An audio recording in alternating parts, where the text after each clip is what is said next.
Hey guys, welcome to this channel. इस video में I'm gonna just quickly talk about a bunch of things that you guys have reached out to me over the last week. I think a popular course provider changed the structure of their course and it impacted a bunch of you, it seems. Before I jump into what to do next, just a quick heads up. Every business and every product keep changing its product strategy depending on the market scenario, the company goals, etc. etc. So this is completely normal. These companies want to ensure that they have more and more students coming in and trying out their courses. They also need to ensure that they are making enough money or are viable in the market. Now, this change may have been for money, maybe for users, maybe for the overall strategy of the company. We don't know for sure. What I can tell you for sure is that these things will continue to happen. And the best way to deal with these things is to prepare things yourself. Like if I were to talk about my own experience, I broke into product management without any certification or course. My first job itself was related to product management. So I started as a project manager back in 2016 and I spent 2.5 years in project management where I was interacting with customers, different product managers in the company, etc. etc. Now, while it was not the core product, I was able to get in some synergy when it comes to at least understanding what product management is. That is the point where my interest in product management peaked per se. I went on to do an MBA, and between the MBA itself, I started kind of looking out for product jobs myself. I did not find a course that will help me break into product management. I did not even sit for my own B school placements. What my goal was to figure out a core tech product job and make a career in this line. And I think it's been more than 5 years now, and I'm kind of happy with respect to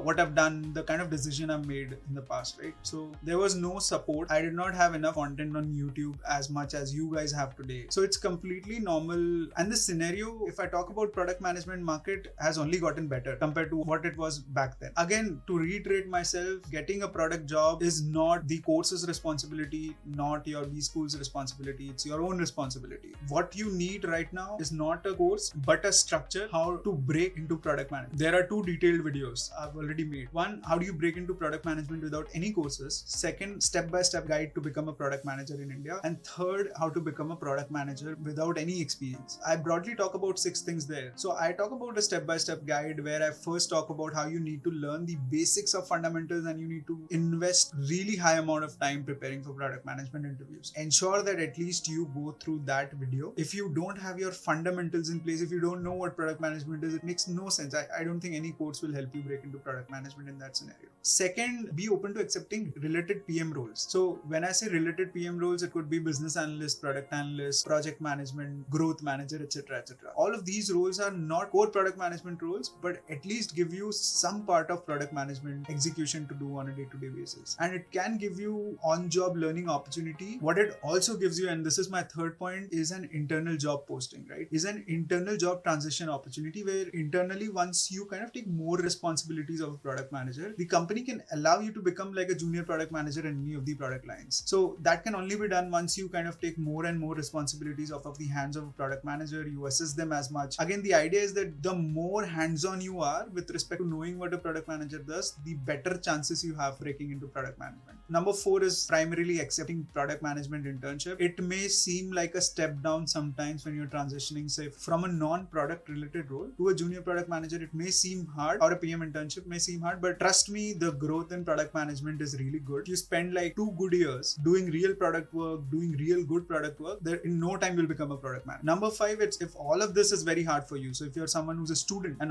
doing all of this is very hard for you, just start a side project, right? Start working on building something on your own. It could be a blog, it could be a YouTube channel, it could be an actual tech product. The idea is that you need to get your hands dirty. So you can start by doing customer research about a problem. Then you can figure out who the users are. You can look at their pain points. You can build a product to solve that pain points and grow it to an extent where it actually becomes interesting for the interviewer who you're speaking to. When a lot of times you send your resume and if the founder or a product manager who's looking at your resume sees the profile of a founder, I think it gives you more value than switching from a related product role to product management. So founder experience is very important because you've not only built the product, but you've also been in like a chaotic environment where a founder has to deal with everything with respect to their product per se. If you have related product experience, you have a founder experience and still not getting shortlisted, I think you need to change your approach. You need to take feedback with respect to every interview you're doing. Number 1, what you need to do is figure out if you are doing fine in PM interviews. Are you approaching product management case studies right? If yes, if you're not getting shortlisted, check if your resume has the right keyword. A lot of time your resumes go through ATS profiles, and if ATS does not find relevant keywords, it will directly reject you. So it will not even reach the person or the product managers. It's important to ensure that at least your resume is optimized in that sense. Number 3, instead of a course, look for a certification. If you don't have product knowledge, just to fill up your resume, just to add some bit of product management in your resume, look at the certification side of things. Number 4, get relevant product mentorship. It's very important to get like a product mentor, especially when you have very little knowledge about what product management is and how to break into product management per se. So get a mentor who will handhold you at least for a couple of months before you at least either break into first product role or you feel confident that you'll break into your first product role. So all of this being aside, right, what is important is to be very persistent. You'll face a lot of rejections at start. A lot of people who become product managers today still struggle to switch their jobs to another product role because it's a very, very important role for a company. So it's important that you are persistent, you take feedback, you iterate based on feedback, and you're open to learning new things. So these are, I think, few tips that I think at least from this point will help you.